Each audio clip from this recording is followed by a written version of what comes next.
जय हिंद दोस्तों, स्वागत है आप लोगों का आपके अपने चैनल टारगेट एजुकेशन में। दोस्तों, आज मैं आप लोगों के लिए बीपीएससी बिहार शिक्षक भर्ती परीक्षा के लिए सीट नंबर 11 लेकर आया हूं दोस्तों। तो आप इसे शुरू से अंत तक देखें। यह सेट बिहार शिक्षक भर्ती परीक्षा के लिए काफी इम्पोर्टेंट सेट है दोस्तों। और अगर आप बिहार शिक्षक भर्ती परीक्षा की तैयारी कर रहे हैं तो हमारे साथ जुड़े रहें। और अगर आपको लगता है कि यह चैनल आपके लिए लाभदायक है दोस्तों, तो प्लीज इसे सब्सक्राइब कर ले। और अगर वीडियो अच्छा लगे तो लाइक जरूर कीजिए। तो दोस्तों, आइए शुरू करते हैं आज का पहला प्रश्न। जी हाँ, आज का पहला प्रश्न, इसे बड़ा कर लेते हैं ताकि देखने में आसान हो। दोस्तों, आज का पहला प्रश्न है कि करनाल का युद्ध किसके बीच लड़ा गया था। दोस्तों, करनाल का बीच लड़ा गया था नादिर शाह और मोहम्मद शाह के बीच। जी हाँ दोस्तों, यह युद्ध लड़ा गया था 24 फरवरी 1739 ईस्वी में। जी हाँ, 24 फरवरी 1739 ईस्वी में करनाल का युद्ध लड़ा गया था नादिर शाह और मोहम्मद शाह के बीच। और दोस्तों, नादिर शाह भारत से 70 करोड़ की धनराशि, मयूर सिंहासन और कोहिनूर को अपने साथ फारस ले गया था। जी हाँ, अपने साथ वो फारस लेके चला गया था। नेक्स्ट प्रश्न है दोस्तों, सेकेंड नंबर का। दिल्ली सल्तनत के किस शासक के द्वारा दुधारू पशुओं पर चराई कर लगाया गया था। तो दोस्तों, दुधारू पशुओं पर चराई कर लगाने वाला था अल्लाउद्दीन खिलजी। जी हाँ, इसलिए सही आंसर होगा ऑप्शन डी। दोस्तों, अगर आप मेरे चैनल पे नए हैं तो चैनल को सब्सक्राइब जरूर कर ले ताकि इसी प्रकार की महत्वपूर्ण वीडियो की नोटिफिकेशन आप लोगों तक आसानी से पहुंच सके। तो नेक्स्ट प्रश्न दोस्तों, तीसरा, कि आनंद मठ में किस विद्रोह का वर्णन मिलता है। इसका सही आंसर है ऑप्शन डी, सन्यासी विद्रोह का। नेक्स्ट है 4 नंबर का। सत्य शोधक समाज की स्थापना कब हुई थी। इसका सही आंसर है ऑप्शन सी, 1873 ईस्वी में। जी हाँ, सत्य शोधक समाज की स्थापना ज्योतिबा फूले के द्वारा 24 सितंबर 1873 ईस्वी में किया गया था। नेक्स्ट है 5 नंबर का। कांग्रेस का इतिहास किसने लिखा था। तो दोस्तों, इसका सही आंसर होगा ऑप्शन बी, पट्टाभी सीतारमैया ने। नेक्स्ट है 6 नंबर का। प्रसिद्ध ज्यूरी एक्ट को किस वर्ष पारित किया गया। इसका सही आंसर हो जाएगा ऑप्शन ए, 1826 ईस्वी में। नेक्स्ट 7 नंबर का। राजा रंजीत सिंह को राजा की उपाधि किसने दी थी। इसका सही आंसर है दोस्तों ऑप्शन सी, जमान शाह ने। जी हाँ, जमान शाह ही रंजीत सिंह को राजा की उपाधि दिए थे। नेक्स्ट है 8 नंबर का। किसने कांग्रेस के प्रचार को निष्फल करने और लोगों को कांग्रेस से दूर रखने के लिए संयुक्त भारतीय राज्य भक्त सभा की स्थापना की थी। तो दोस्तों, इसका सही आंसर हो जाएगा option A, sir Syed Ahmad Khan ने। नेक्स्ट है 11 नंबर का। इनाम कमीशन की स्थापना किसके शासनकाल में किया गया। इसका सही आंसर है ऑप्शन ए, लॉर्ड डलहौजी के शासनकाल में। जी हाँ, लॉर्ड डलहौजी के शासनकाल में ही इनाम कमीशन की स्थापना किया गया था। नेक्स्ट 10 नंबर का। कांग्रेस के किस अधिवेशन में पूर्ण स्वराज का लक्ष्य निर्धारित किया गया था। तो दोस्तों, इसका सही आंसर हो जाएगा ऑप्शन बी, लाहौर अधिवेशन में। नेक्स्ट है दोस्तों 11 नंबर का प्रश्न, कि किस गवर्नर जनरल पर महाभियोग का मुकदमा चलाया गया। तो दोस्तों, इसका सही आंसर हो जाएगा ऑप्शन ए, वारेन हेस्टिंग्स पर। जी हाँ, वारेन हेस्टिंग्स पर महाभियोग चलाया गया। जी हाँ, महाभियोग का मुकदमा चलाया गया था वारेन हेस्टिंग्स पर। नेक्स्ट है 12 नंबर का। जी हाँ, 12 नंबर का प्रश्न दोस्तों, कि ILO के प्रथम अधिवेशन 1919 में भारत का प्रतिनिधित्व किसने किया था। इसका सही आंसर हो जाएगा ऑप्शन ए, NM जोशी ने। जी हाँ, NM जोशी ILO के प्रथम अधिवेशन 1919 में भारत का प्रतिनिधित्व किए थे। नेक्स्ट 13 नंबर का। भारतीय ट्रेड यूनियन कांग्रेस की प्रथम अध्यक्ष कौन थे। तो दोस्तों, इसके प्रथम अध्यक्ष थे लाला लाजपत राय। इसलिए इसका सही आंसर होगा ऑप्शन बी। जी हाँ, भारतीय ट्रेड यूनियन कांग्रेस के प्रथम अध्यक्ष थे लाला लाजपत राय। नेक्स्ट है 14 नंबर का। कि सर्वप्रथम किस वर्ष भारत में सिविल सेवा परीक्षा का आयोजन किया गया? तो दोस्तों इसका सही आंसर हो जाएगा ऑप्शन सी 1922 ईस्वी में। जी हाँ, 1922 में भारत में सर्वप्रथम सिविल सेवा परीक्षा का आयोजन किया गया था। नेक्स्ट है 15 नंबर का, ब्रिटिश संसद में भारतीय स्वतंत्रता विधेयक को कब प्रस्तुत किया गया? तो दोस्तों इसका सही आंसर हो जाएगा ऑप्शन ए 4 जुलाई 1947 ईस्वी को। नेक्स्ट 16 नंबर का, भारत छोड़ो आंदोलन के समय इंग्लैंड का प्रधानमंत्री कौन था? तो दोस्तों इसका सही आंसर होगा ऑप्शन डी विंस्टन चर्चिल।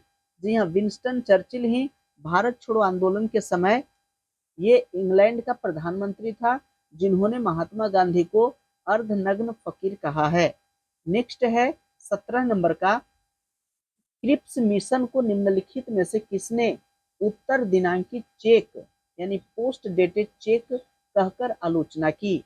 तो दोस्तों इसका सही आंसर होगा ऑप्शन सी महात्मा गांधी ने। जी हाँ, महात्मा गांधी कहे थे क्रिप्स मिशन को कि यह उत्तर दिनांकित चेक है। नेक्स्ट है 18 नंबर का, मुस्लिम लीग ने किस वर्ष मुक्ति दिवस मनाया था? जी हाँ, मुक्ति दिवस मुस्लिम लीग ने कब मनाया था? तो इसका सही आंसर हो जाएगा ऑप्शन बी। जी हाँ, 1939 ईस्वी में। 1939 में मुस्लिम लीग मुक्ति दिवस के रूप में मनाया। नेक्स्ट है 19 नंबर का, अखिल भारतीय मुस्लिम लीग के किस अधिवेशन में बकरीद के अवसर पर गोवध निषिद्ध का प्रस्ताव पारित किया गया था? तो इसका सही आंसर हो जाएगा ऑप्शन सी 1919 अमृतसर के अधिवेशन में।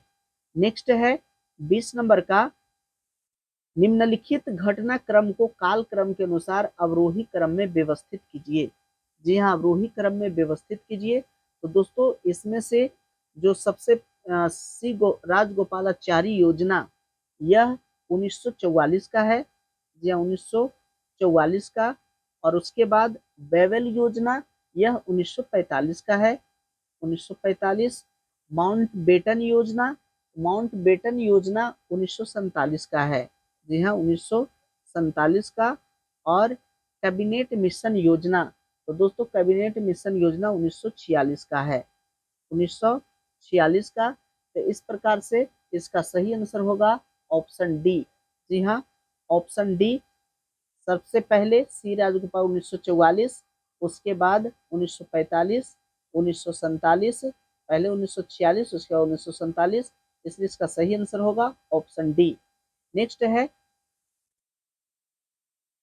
21 नंबर का, मैडम कामा ने 1907 में प्रथम तिरंगा ध्वज कहाँ फहराया था? जी हाँ, मैडम कामा ने, मैडम भिक्का जी कामा इनका पूरा नाम है, मैडम भिक्का जी कामा ने 1907 में प्रथम तिरंगा ध्वज कहाँ फहराया था? तो दोस्तों इसका सही आंसर होगा ऑप्शन डी स्टुटगार्ट में। जी हाँ, स्टुटगार्ट में ही 1907 ईस्वी में मैडम भिक्का जी कामा ने, वहाँ जो जर्मनी में पड़ता है, जर्मनी का शहर है स्टुटगार्ट, वहीं पर उन्होंने प्रथम तिरंगा ध्वज को फहराया था। नेक्स्ट 22 नंबर का, कि निम्नलिखित में से किस हड़प्पा कालीन स्थल से टेराकोटा का हल प्राप्त हुआ है? तो दोस्तों इसका सही आंसर हो जाएगा ऑप्शन बी बनवाली से। जी हाँ, बनवाली से। नेक्स्ट है 23 नंबर का, मगध महाजनपद का उल्लेख सर्वप्रथम किस वेद में मिलता है? तो दोस्तों इसका सही आंसर होगा ऑप्शन डी अथर्ववेद में। नेक्स्ट है दोस्तों 24 नंबर का प्रश्न, निम्नलिखित महाजनपदों को उनकी स्थिति के अनुसार पूर्व से पश्चिम की ओर व्यवस्थित करें। जी हाँ, पूर्व से पश्चिम की ओर व्यवस्थित करना है। जी हाँ, पूरब से पश्चिम की ओर व्यवस्थित करना है। तो दोस्तों इसमें जो पूरब से पश्चिम व्यवस्थित है, उसमें से सबसे पहले है अंग। जी हाँ, ऑप्शन डी अंग। ऑप्शन डी होगा अंग, मगध, कोसल और मत्स्य। यह पूरब से पश्चिम की ओर व्यवस्थित रूप से महाजनपद है। यह सबसे पहले अंग, मगध, कोसल और मत्स्य। नेक्स्ट है 25 नंबर का, भारत में प्रथम साम्राज्य की स्थापना निम्नलिखित में से किस शासक के द्वारा की गई थी? यह प्रथम साम्राज्य की स्थापना किस शासक के द्वारा की गई थी? इसका सही आंसर होगा ऑप्शन ए चंद्रगुप्त मौर्य के द्वारा।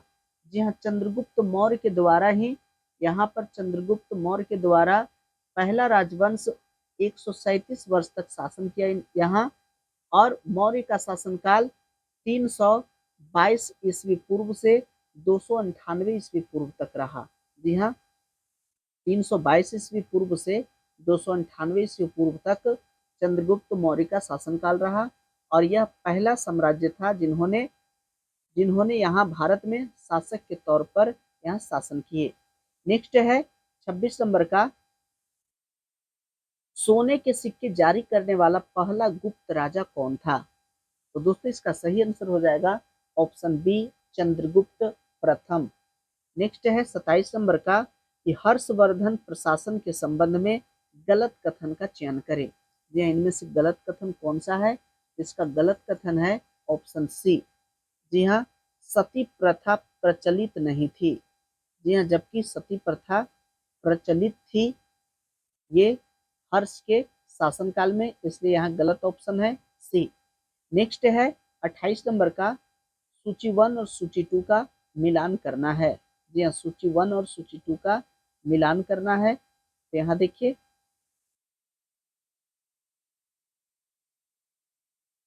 मेगास्थनीज, मेगास्थनीज का संबंध है चंद्रगुप्त मौर्य से। जी हाँ, 4, ए का 4। पाहियान का संबंध है चंद्रगुप्त द्वितीय से। यह इसका 3।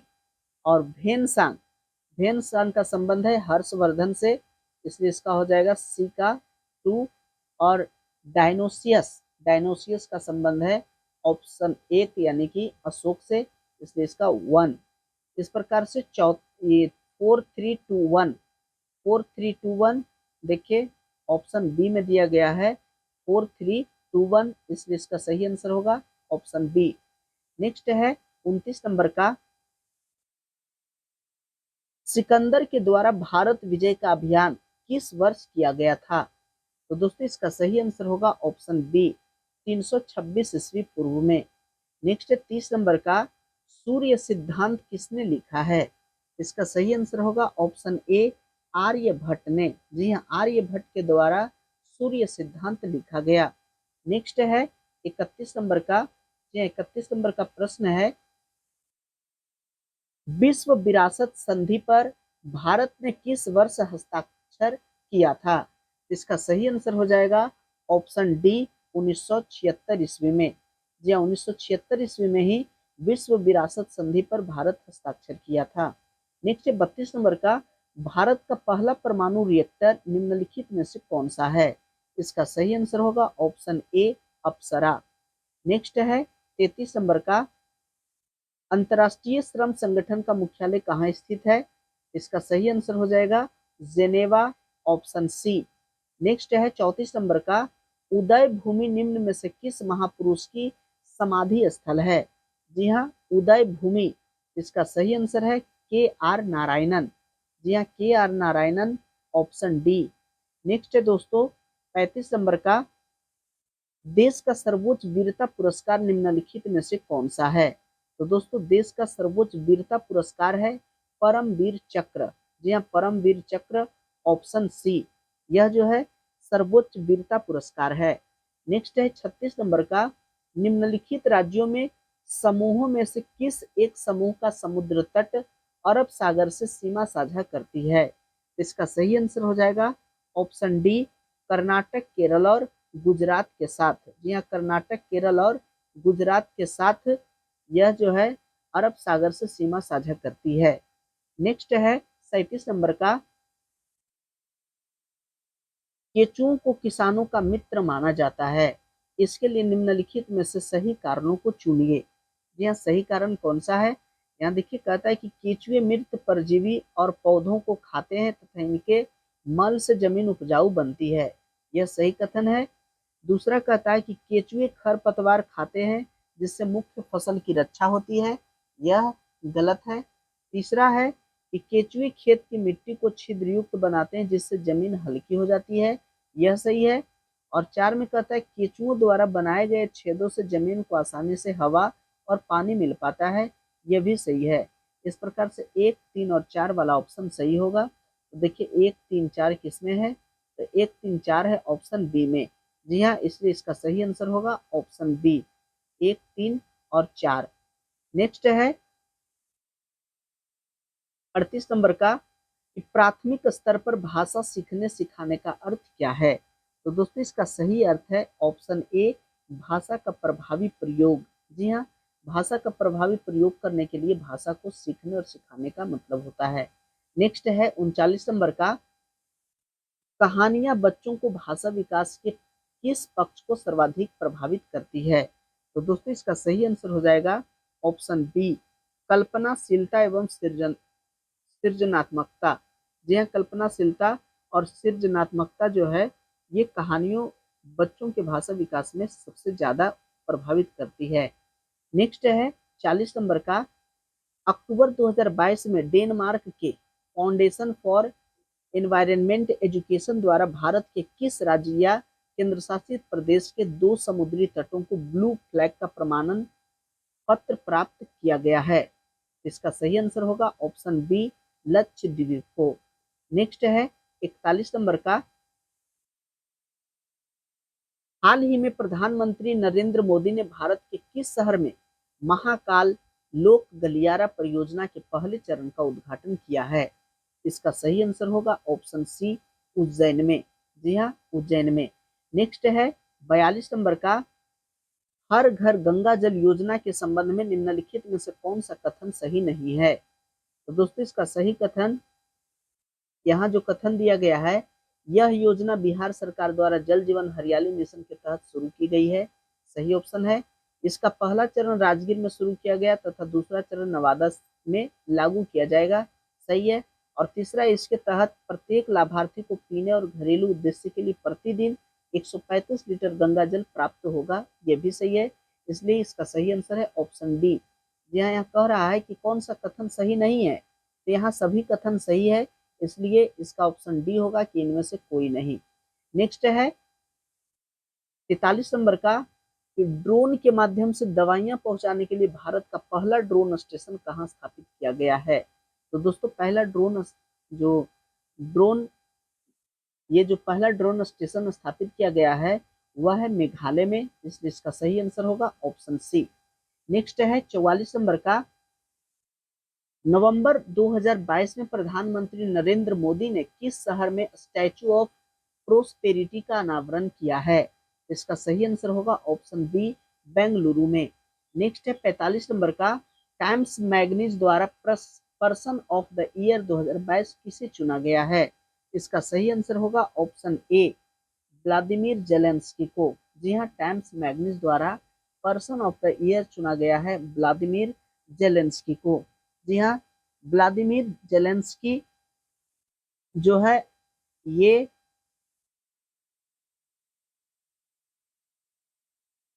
नेक्स्ट है 46 नंबर का, निम्नलिखित में से कौन सी संरचना केवल पौधों की कोशिकाओं में पाए जाते हैं और पशु कोशिकाओं में नहीं पाए जाते हैं। जी हाँ, कौन सी रचना केवल पौधों की कोशिकाओं में पाए जाते हैं और पशु की कोशिकाओं में नहीं पाए जाते हैं। इसका ऑप्शन देता है माइटोकॉन्ड्रिया, क्लोरोप्लास्ट, एंडोप्लाज्मिक रेटिकुलम और रसधानियां। इसका सही आंसर हो जाएगा ऑप्शन बी, जी हाँ, क्लोरोप्लास्ट। नेक्स्ट है 47 नंबर का, जीन क्या है। जी हाँ, जीन क्या है, इसका सही आंसर होगा ऑप्शन ए, कि डीएनए का एक खंड जो एक प्रोटीन के लिए कोड करता है वही जीन कहलाता है।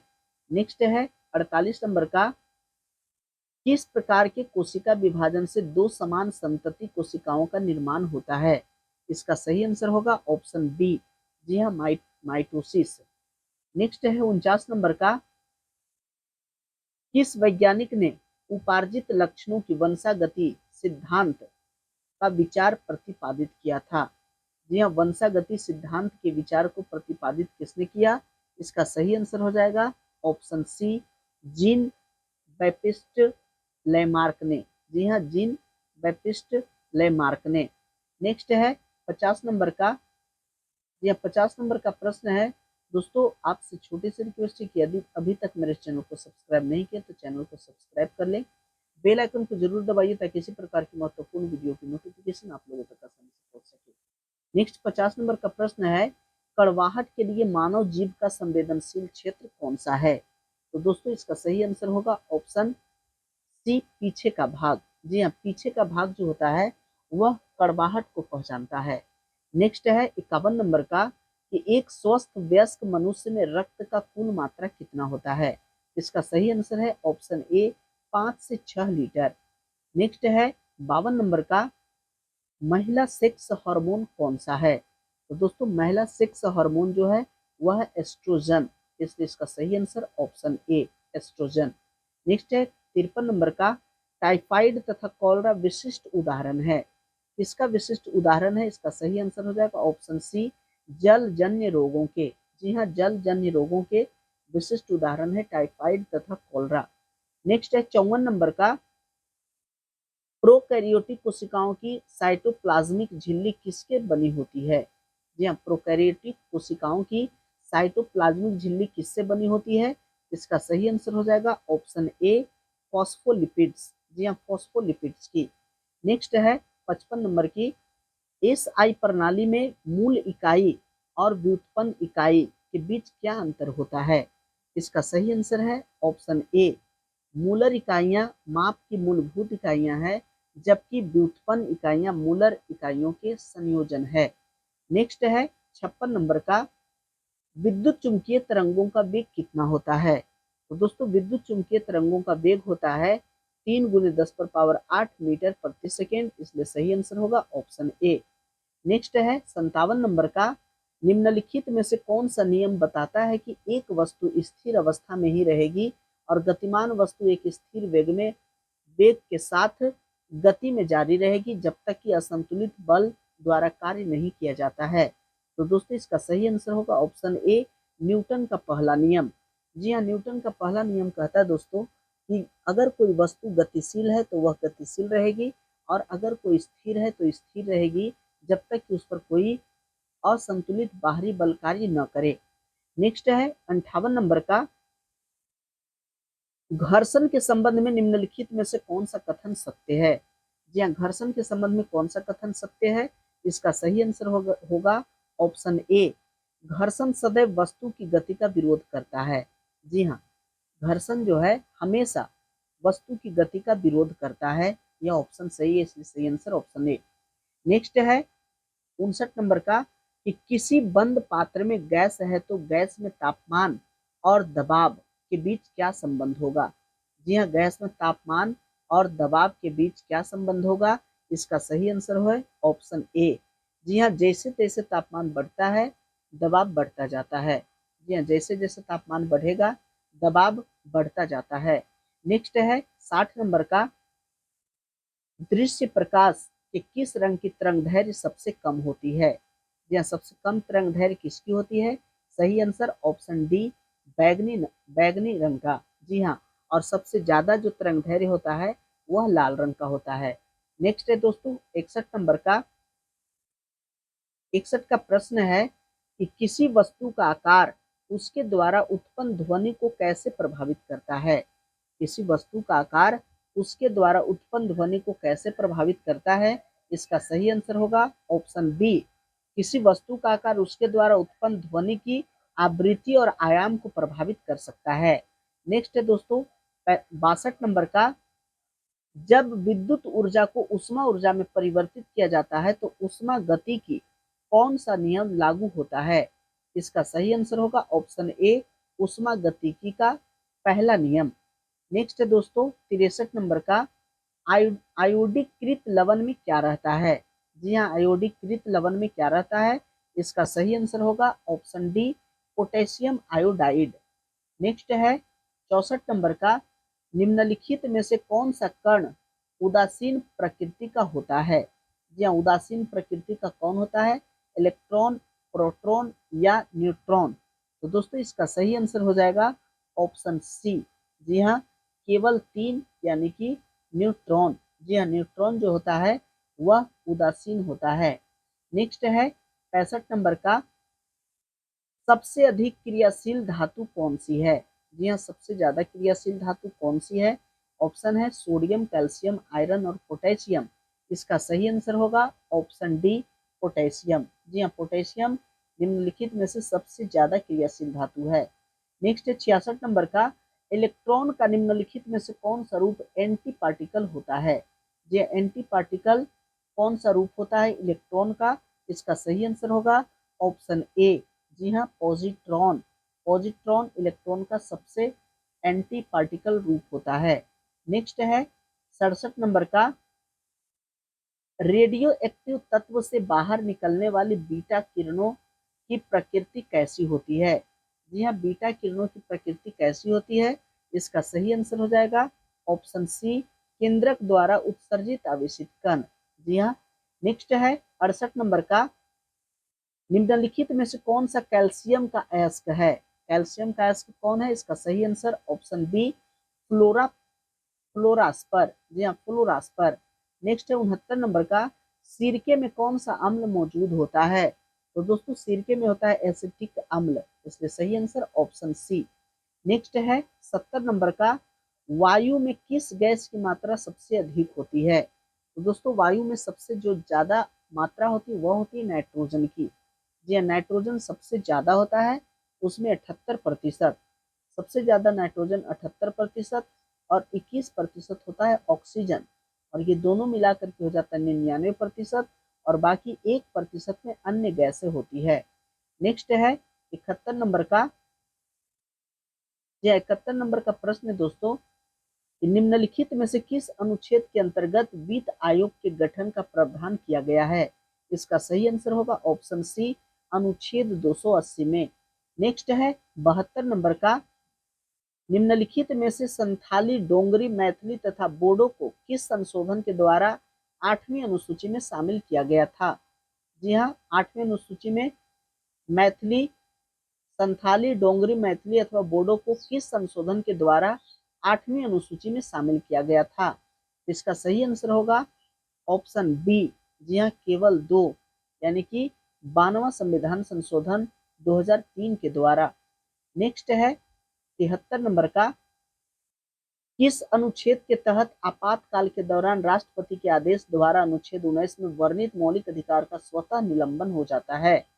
किस अनुच्छेद के तहत? इसका सही आंसर है ऑप्शन बी, अनुच्छेद 358 के तहत। नेक्स्ट है 74 नंबर का, मौलिक अधिकार के उल्लंघन होने पर इसकी सुनवाई करने की शक्ति किसे प्राप्त है? तो दोस्तों इसका सही आंसर है ऑप्शन बी, उच्च न्यायालय और सर्वोच्च न्यायालय को। नेक्स्ट है 75 नंबर का, निम्नलिखित में से किस की नियुक्ति राज्यपाल द्वारा की जाती है लेकिन उसे हटाने का अधिकार राष्ट्रपति को है? जी हाँ, नियुक्ति राज्यपाल के द्वारा की जाती है लेकिन हटाने का अधिकार राष्ट्रपति को है, तो वह कौन है? इसका सही आंसर हो जाएगा ऑप्शन डी, राज्य लोक सेवा आयोग के अध्यक्ष। नेक्स्ट है 76 नंबर का, निम्न में से कौन सा लोकसभा और राज्यसभा की संयुक्त बैठक बुला सकता है? इसका सही आंसर होगा ऑप्शन बी, राष्ट्रपति। जी हाँ, राष्ट्रपति लोकसभा और राज्यसभा की संयुक्त बैठक को बुला सकते हैं। नेक्स्ट है 77 नंबर का, पंचायती राज व्यवस्था को लाने का मूल उद्देश्य क्या था? इसका सही आंसर है ऑप्शन ए, सत्ता का विकेंद्रीकरण। नेक्स्ट है 78 नंबर का, 92 संविधान संशोधन अधिनियम 2003 के द्वारा संविधान की 8वीं अनुसूची में कौन सी भाषा नहीं जोड़ी गई? इसका सही आंसर है ऑप्शन डी, नेपाली भाषा को। नेक्स्ट है 79 नंबर का, निम्न में से कौन सा ऐसा प्रधानमंत्री है जो पद ग्रहण करते समय संसद के किसी भी सदन के सदस्य नहीं थे? इसका सही आंसर हो जाएगा option D, PV Narasimha Rao. जी हाँ, पीवी नरसिम्हा राव ऐसे प्रधानमंत्री थे जो पद ग्रहण करते समय संसद के किसी भी सदन के सदस्य नहीं थे। नेक्स्ट है 80 नंबर का, 80 नंबर में दोस्तों, मौलिक अधिकार और राज्य के नीति निर्देशक सिद्धांत की भिन्नता के संबंध में कौन सा कथन गलत है? कौन सा कथन गलत है? यहाँ ऑप्शन देखिए, कहता है कि नीति निर्देशक सिद्धांत परिवर्तनीय नहीं है जबकि मौलिक अधिकार परिवर्तनीय है। ये सही है। मौलिक अधिकार राजनीति लोकतंत्र को सुनिश्चित करता है, जबकि नीति निर्देशक सिद्धांत सामाजिक और आर्थिक लोकतंत्र को सुनिश्चित करता है। ये भी सही है। आपातकाल के दौरान कुछ मौलिक अधिकार निलंबित हो सकते हैं, जबकि राज्य के नीति निर्देशक तत्व निलंबित नहीं किए जा सकते। ये भी सही है। इस प्रकार से इसका कोई भी कथन गलत नहीं है, इसलिए इसका सही आंसर होगा ऑप्शन डी, इनमें से कोई नहीं। नेक्स्ट है 81 नंबर का, क्षेत्रीय ग्रामीण बैंक की स्थापना कब की गई थी? जी हाँ, क्षेत्रीय ग्रामीण बैंक की स्थापना कब की गई थी? इसका सही आंसर ऑप्शन बी 2 अक्टूबर 1975 ईस्वी में। नेक्स्ट है 82 नंबर का, 82 का प्रश्न है कि बिहार की कुल आबादी का लगभग 55% पूर्ण गरीबी में जीवित हैं, क्योंकि इसका सही आंसर है ऑप्शन ए 1 और 2, क्योंकि बिहार में मौजूदा और संभावित दोनों तरह के प्राकृतिक संसाधनों की कमी है, और दूसरा कहता है कि बिहार में सबसे अधिक प्रजनन दर है। नेक्स्ट है 83 नंबर का, दुर्गापुर, भिलाई और राउरकेला के इस्पात संयंत्र निम्नलिखित में से किस पंचवर्षीय योजना के तहत स्थापित किए गए थे? तो दोस्तों इसका सही आंसर हो जाएगा ऑप्शन बी, दूसरी पंचवर्षीय योजना के समय। जी हाँ, दूसरी पंचवर्षीय योजना के समय ही दुर्गापुर, भिलाई और राउरकेला में इस्पात संयंत्र को लगाया गया था। और दोस्तों दूसरी पंचवर्षीय योजना 1956 से 1961 तक का कार्यकाल था। 1956 से 1961 ईस्वी तक कार्यकाल था दूसरी पंचवर्षीय योजना का, जबकि 1951 से 1956 तक कार्यकाल था पहली पंचवर्षीय योजना का। नेक्स्ट है 84 नंबर का, केंद्रीय बजट 2023 के अनुसार आज की तारीख में भारत में प्रति व्यक्ति आय कितनी है? इसका सही आंसर है ऑप्शन डी 1.97 लाख रुपये। जी हाँ, प्रति वर्ष 1.97 लाख रुपये। नेक्स्ट है 85 नंबर का, कौन सा केंद्रीय मंत्रालय एमएसई क्लस्टर विकास कार्यक्रम लागू करता है? इसका सही आंसर हो जाएगा ऑप्शन सी एमएसएमई मंत्रालय। जी हाँ, एमएसएमई मंत्रालय। नेक्स्ट है 86 नंबर का, 86 में दोस्तों कि भारत में जब अल नीनो का प्रभाव होता है तो निम्न में से कौन सी घटना होती है? जी हाँ, अल नीनो का प्रभाव होता है तब कौन सी घटना होती है? इसका सही आंसर ऑप्शन ए। जी हाँ, भारत के दक्षिणी पूर्व एशिया क्षेत्र में सूखे की स्थिति उत्पन्न होती है। नेक्स्ट है 87 नंबर का, 87 नंबर का प्रश्न है, निम्नलिखित राज्य और उस क्षेत्र से जुड़े जनजाति का मिलान असत्य है। जी हाँ, किसका मिलान असत्य है? इसका सही आंसर है ऑप्शन सी। जी हाँ, ऑप्शन सी, टोड केरल से संबंधित नहीं है। जी हाँ, टोड जो है वो केरल से संबंधित नहीं है, यह टोड जो है यह तमिलनाडु से संबंधित है। जी हाँ, तमिलनाडु, इसलिए इसका सही आंसर ऑप्शन सी। बाकी भील कर्नाटक से संबंधित है, खासी मेघालय से। नेक्स्ट है 88 नंबर का, 88 का प्रश्न है कि निम्नलिखित में से भारत के किस राज्य केंद्र शासित प्रदेश में जनजातीय समुदाय नहीं पाई जाती है?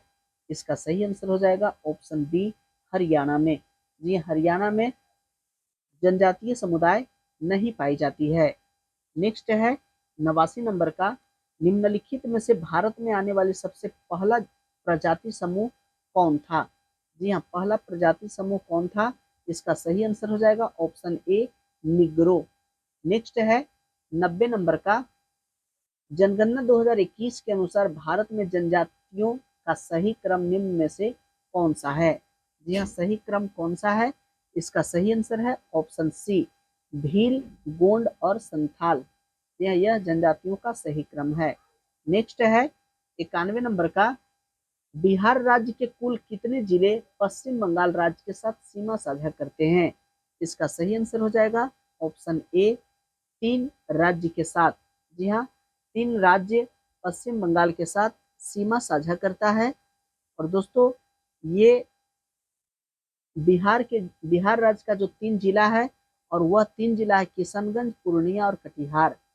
किशनगंज, पूर्णिया और कटिहार, ये बिहार राज्य के 3 जिले हैं जो बंगाल राज्य से, पश्चिम बंगाल से वो सीमा को साझा करता है। नेक्स्ट है 92 नंबर का, निम्नलिखित में से स्वर्णिम चतुर्भुज योजना के अंतर्गत किन 4 महानगरों को जोड़ा गया है? जी हाँ, स्वर्णिम चतुर्भुज योजना के अंतर्गत कौन से 4 महानगरों को जोड़ा गया है? इसका सही आंसर हो जाएगा मुंबई, कोलकाता, चेन्नई, बेंगलोर। ऑप्शन ए, मुंबई, कोलकाता, चेन्नई और बेंगलोर। नेक्स्ट है 93 नंबर का, वित्तीय वर्ष 2022-23 के दौरान भारत में राष्ट्रीय राजमार्ग की कुल लंबाई निम्नलिखित में से क्या है? इसका सही आंसर हो जाएगा ऑप्शन ए, 1,44,634 किलोमीटर। नेक्स्ट है 94 नंबर का, निम्नलिखित में से किस उद्योग में सबसे ज्यादा संख्या में महिलाएं कार्यरत होती है? इसका सही आंसर है ऑप्शन बी, चाय उद्योग में। जी हाँ, चाय उद्योग में सबसे ज्यादा महिलाएं कार्यरत होती है। नेक्स्ट है 95 नंबर का, कि निम्न में से कौन व्यक्ति स्टील मैन ऑफ इंडिया के रूप में विख्यात थे? जी हाँ, स्टील मैन ऑफ इंडिया। इसका सही आंसर हो जाएगा ऑप्शन सी, जमशेद जी ईरानी। जी हाँ, जमशेद जी ईरानी को ही स्टील मैन ऑफ इंडिया कहा जाता है। नेक्स्ट है 96 नंबर का, भारतीय इस्पात प्राधिकरण लिमिटेड यानी सेल की स्थापना कब की गई थी? जी हाँ, सेल की स्थापना कब की गई थी? इसका सही आंसर 1974, ऑप्शन बी। नेक्स्ट है 96 नंबर का, नेक्स्ट 97 नंबर का प्रश्न है, भारत का कौन सा समुद्री तल का मापन निम्नलिखित में से किस स्थान से किया जाता है? यह भारत का औसत समुद्र तल का मापन निम्नलिखित में से किस स्थान से किया जाता है? इसका सही आंसर हो जाएगा ऑप्शन डी, चेन्नई से। नेक्स्ट है 98 नंबर का, भारत निम्नलिखित में से कितने देशों के साथ अपना स्थलीय सीमा साझा करता है? या भारत जो है निम्नलिखित में से कितने देशों के साथ अपना स्थलीय सीमा साझा करता है? इसका सही आंसर हो जाएगा option C, sorry option B, 7 देश के साथ। जी हाँ, 7 देश के साथ, और वह देश है दोस्तों चीन, नेपाल, भूटान, म्यांमार, बांग्लादेश और पाकिस्तान, अफगानिस्तान। तो इस प्रकार से 7 देश के साथ हमारा देश भारत स्थलीय सीमा साझा करता है। नेक्स्ट है 99 नंबर का, कृषि मंत्रालय के द्वारा भारत के कृषि जलवायु प्रदेशों को कितने प्रदेशों में विभाजित किया गया है? इसका सही आंसर ऑप्शन बी, 15। जी हाँ, 15 जलवायु प्रदेशों में विभाजित किया गया है। नेक्स्ट है 100 नंबर का, और ये लास्ट प्रश्न है कि निम्नलिखित में से थोरियम उत्पादन में भारत का सबसे अग्रणी क्षेत्र कौन सा है? जी हाँ, थोरियम उत्पादन में भारत का सबसे अग्रणी क्षेत्र कौन सा है? इसका सही आंसर ऑप्शन सी, केरल। जी हाँ, केरल में सबसे ज्यादा थोरियम उत्पादन होता है दोस्तों। तो ये था आज का 100 सामान्य अध्ययन का प्रश्न। आशा करते हैं कि ये वीडियो आप लोगों को अच्छा लगा होगा। यदि अच्छा लगा है तो लाइक कीजिए, अपने दोस्तों के साथ शेयर कीजिए, और दोस्तों अगर अभी तक मेरे चैनल को सब्सक्राइब नहीं किया तो चैनल को सब्सक्राइब जरूर कर ले, ताकि इसी प्रकार की महत्वपूर्ण वीडियो की नोटिफिकेशन आप लोगों तक आसानी से पहुंच सके। वीडियो देखने के लिए बहुत बहुत धन्यवाद।